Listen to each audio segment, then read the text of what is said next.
Buenos días. Sean bienvenidos al curso de Teoría Social 2. Antes que nada, antes de entrar en materia con el contenido de este tetramestre, vamos a realizar un breve repaso acerca de los términos que vimos durante el curso de Teoría Social 1. Así que, empezando, recordemos que la palabra teoría viene del griego y significa ver con los ojos del espíritu. Recuerden ustedes que a lo largo de nuestra vida, a lo largo de nuestra jornada, nos encontramos con algunos hechos de los que no tenemos alguna explicación. Y al no contar con una explicación, pues nosotros empezamos a realizar teorías para poder encontrar una solución, una respuesta, una explicación, insisto, a ese fenómeno que estamos viendo. Sin embargo, las teorías que hacemos para explicar ciertos fenómenos no deben ser simplemente ocurrencias, sino que deben estar basadas en algo. Por eso el significado etimológico. Teoría es ver con los ojos del espíritu, ver con lo que está un poco más allá de lo que es la primera impresión o de lo que podemos nosotros encontrar a partir nada más de nuestras vivencias, nuestra experiencia, lo que nosotros incluso queremos ver. Teoría tiene estas tres primeras grandes acepciones. En primer lugar, puede significar conocimiento especulativo. Y ojo con esto. Les recuerdo que la palabra especulación viene del latín speculus, espejo, reflejar. El conocimiento especulativo es bastante apropiado para encontrar ciertas explicaciones a fenómenos. Sin embargo, recordemos que los límites de nuestra experiencia y los límites de nuestro conocimiento son los que nos dan este conocimiento, a su vez, especulativo, que puede ser bastante limitado, porque simple y sencillamente podríamos estar viendo nada más lo que queremos ver. En segundo lugar, la siguiente acepción es leyes para ordenar fenómenos. En ese sentido, la teoría nos permite encontrar ciertas posibles explicaciones para poder encontrar un orden a aquello que estamos viendo. Finalmente, la teoría también se refiere a un conjunto de hipótesis. Como decía desde un principio, esto puede referirse para ciertos fenómenos cotidianos como para ciertos fenómenos también un poco más complejos. Pongamos un ejemplo simple. Imaginemos que cierto día estamos esperando el autobús en cierta parada. Y pues nos damos cuenta que el autobús en cuestión que nos va a llevar a nuestro destino lleva media hora de retraso cuando usualmente tarda cosa de 10 minutos. Podemos establecer aquí una teoría. ¿Qué puede estar pasando? Posiblemente podemos pensar, el tren se atravesó y nuestro autobús no puede pasar y no puede llegar a donde nosotros nos encontramos. O pudiera ser que los dueños del transporte público en este estado, en esta ciudad, estén con menos unidades en servicio para poder tener un pretexto para aumentar la tarifa del transporte. O pudiera ser que el chofer en cuestión simple y sencillamente se fue a comer, lo mismo el siguiente, y por eso no han pasado en los últimos minutos. Son teorías por completo válidas y tenemos que estar conscientes de que cualquiera de ellas es posible, pero que una se va a acercar más a la realidad. Obviamente estas explicaciones van a depender, como hemos dicho, de nuestro nivel de información, de nuestra experiencia, entre otros factores. Lo mejor con la teoría social, es tener la mayor cantidad de información posible para no estar simple y sencillamente expresando opiniones u ocurrencias. En resumen, la teoría social puede entenderse como el cúmulo de ideas que intenta explicar ciertos fenómenos que ocurren dentro de la sociedad, ciertos fenómenos sociales. Y como decíamos, la doxa, la opinión, no es suficiente para explicar la complejidad de los sucesos que acontecen en el mundo. Me explico. El mundo es demasiado complejo.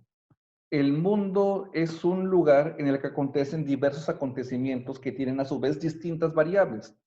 Y sería demasiado limitado de nuestra parte el pensar que nuestras ocurrencias o nuestra experiencia es suficiente para poder explicar esa complejidad de hechos. Pongamos, por ejemplo, el caso de algunas personas que niegan el COVID-19. Las personas que niegan esto seguramente, me atrevo a decirlo, es por la escasa información que tienen o por la escasa información que manejan, o bien porque se limitan a encontrar opiniones que van acorde a lo que suponen. No se está estableciendo una teoría, sino que es un punto de vista, vamos a utilizar una palabra técnica, un punto de vista dogmático. en el que nada más se ve, insisto, aquello que va a dar la razón con lo que creemos desde un principio. Y si bien es cierto que cada quien, bendita libertad de expresión, tiene el derecho de opinar lo que le dé su regalada gana sobre distintos ámbitos, temas, posturas ante la vida y demás, lo cierto es que por eso, no por eso, se va a tratar de imponer ese punto de vista, y mucho menos suponer que el punto de vista es lo que se considera como verdad. Ni qué decir que esto se aplica en un mayor grado cuando estamos hablando de la estructura social.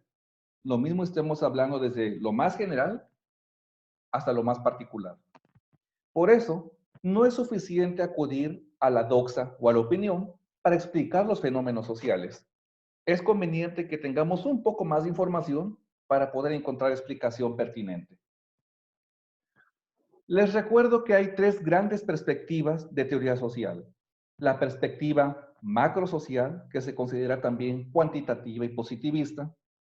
La perspectiva microsocial, que es hermenéutica, interpretativa.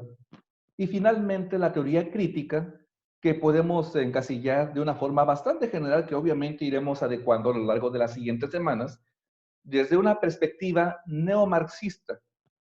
Básicamente, vamos a decirlo así, por el momento, porque cuestiona los principios de la perspectiva positivista y hermenéutica y a la vez utiliza esos principios, como vamos a ir viendo. Algunas características de la perspectiva macrosocial, de la teoría macrosocial, cuantitativa, positivista, es que es general, se ocupa de grandes poblaciones, ve la estructura social y los sistemas sociales, ve el papel de las instituciones, ve de qué forma, por así decirlo, se cruzan características de grandes poblaciones. O para utilizar otro término un poco más adecuado, ve las variables que confluyen en ciertos fenómenos sociales, en ciertas cuestiones sociales. Durante el curso de Teoría Social 1, se revisaron principalmente autores de la perspectiva macrosocial, entre ellos Talcott Parsons, Emile Durkheim, Herbert Spencer, entre otros, porque lo que se intentaba era ver de qué forma la perspectiva macrosocial va de la mano con el trabajo social comunitario y también cómo relacionamos esto con la investigación social cuantitativa.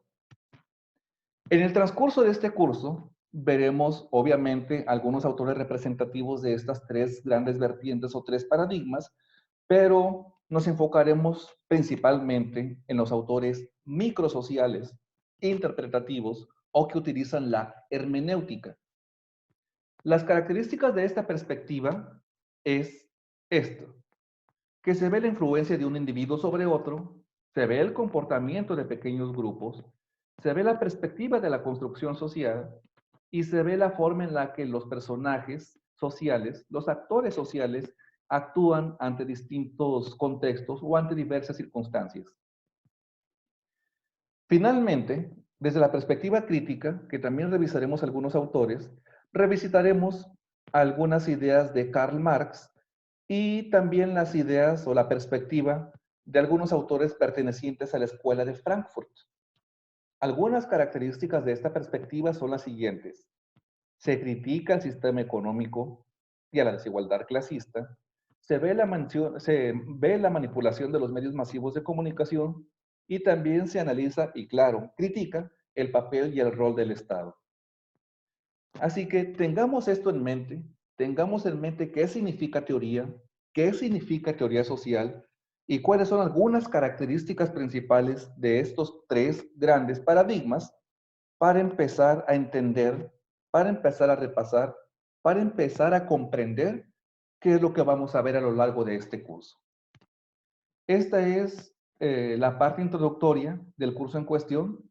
A lo largo de las siguientes semanas iremos viendo las características de cada uno de los autores que están representados en el programa o en la dosificación de este tetramestre. Obviamente, dentro de esta perspectiva, vamos a ver también el tema del feminismo. Por lo pronto, este es el tema introductorio y quedaremos al pendiente con los siguientes temas. Hasta luego.